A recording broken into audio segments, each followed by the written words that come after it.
Telangana paper ఇది మన ప్రజల గోసలు తెలిపే పేపర్ ఇది. ఇక చీకటి దోస్తుల భాగోతం ఏది రేవంత్ రెడ్డి బడే బాయ్ చోటే బాయ్, రేవంత్ రెడ్డి మోడీ ఇద్దరి మధ్య ఒక చీకటి ఒప్పందం ఉన్నదట. ఆ భాగోతం బట్టబయలు అయిందని తెలంగాణ పేపర్ రాసుకొచ్చింది. రాష్ట్రంలో మోడీ రేవంత్ ఒక్కటేనా? ఒక్కటే. మేడిగడ్డ రిపోర్ట్ నుంచి నేడు కవిత అరెస్ట్ వరకు అన్ని రేవంత్ కు అనుకూలంగా మోడీ నిర్ణయాలు.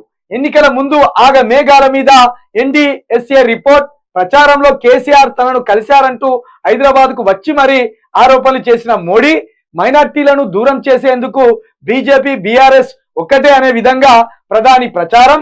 అసెంబ్లీ ఎన్నికల్లో కాంగ్రెస్ కు డైవర్ట్ అయిన ఓట్లు. కాంగ్రెస్ సర్కార్ కూల్తుందని బీజేపీ ప్రకటనలు. అయినా ఒక్క మాట అనని ముఖ్యమంత్రి రేవంత్ రెడ్డి. మోడీ వచ్చినప్పుడు ఆయనకు సపర్యాలు చేసిన సీఎం. ఎన్నికల తర్వాత రేవంత్ బీజేపీలో చేరుతాడా? తెలంగాణ రాష్ట్ర రాజకీయాల్లో ఆసక్తికర చర్చ. ఇక్కడ బీజేపీ బీఆర్ఎస్ ఒక్కటే అనే విధంగా ప్రధాని ప్రచారం. అంటే కాంగ్రెస్ కు లబ్ధి చేకూర్చే విధంగా మాటలు ఉన్నాయన్నట్టు. ఎవరి మన మోదీ గారి ఉన్నాయి. దానికి అనుగుణంగానే నిన్న కూర్చొని మిఠాయిలు తినిపించుకుంటాను. మిఠాయిలు ఎవరెవరు? అసౌద్దీన్ గారును మన అసౌద్దీన్ గారును మన ముఖ్యమంత్రి గారు ఒకళ్ళ నోట్లో ఒకళ్ళు స్వీట్లు పెట్టుకొని తినిపించుకుంటాను ముద్దుగా.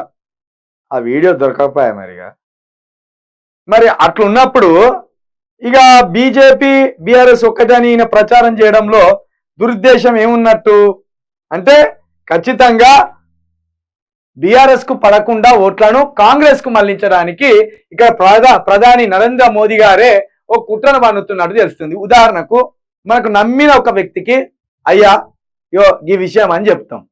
దాన్ని తీసుకొచ్చి 10 మందిలో వేసిందంటే అది బదనం చేయడానికే కదా.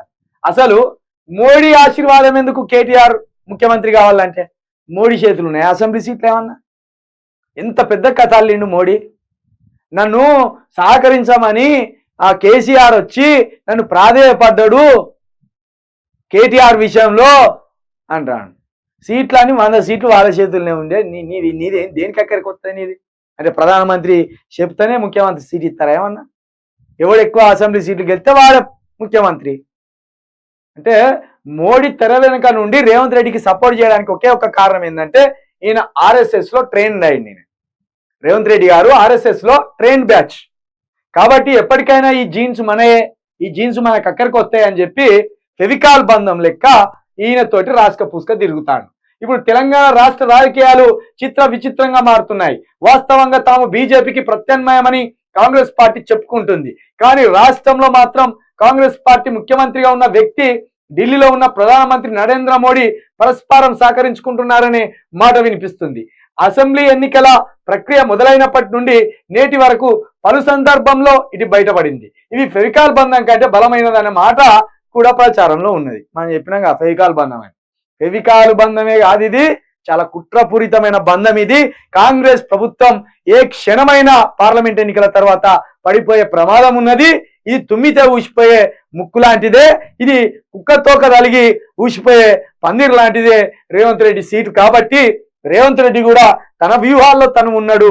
ఒకవేళ పార్లమెంట్ ఎన్నికల్లో మోడీ మూడోసారి గెలిస్తే కనుక తన వ్యూహం మార్చి వెంటనే మోడీ కాళ్ళ దగ్గర మోకరిల్లి అయ్యా నేనే ముఖ్యమంత్రిగా ఉంటా, నీకేం కావాలి, నేనేమి ఇవ్వాలి, నేను ఎట్లా ప్రవర్తించాలని కూడా ఈ రేవంత్ రెడ్డి ఈయన దగ్గర నుంచి సజెషన్స్ తీసుకొని సలహాలు తీసుకొని దానికి తగ్గట్టే అవసరమైతే ఆయనే కాంగ్రెస్ పార్టీని ముంచి బీజేపీలోకి వెళ్ళొచ్చు.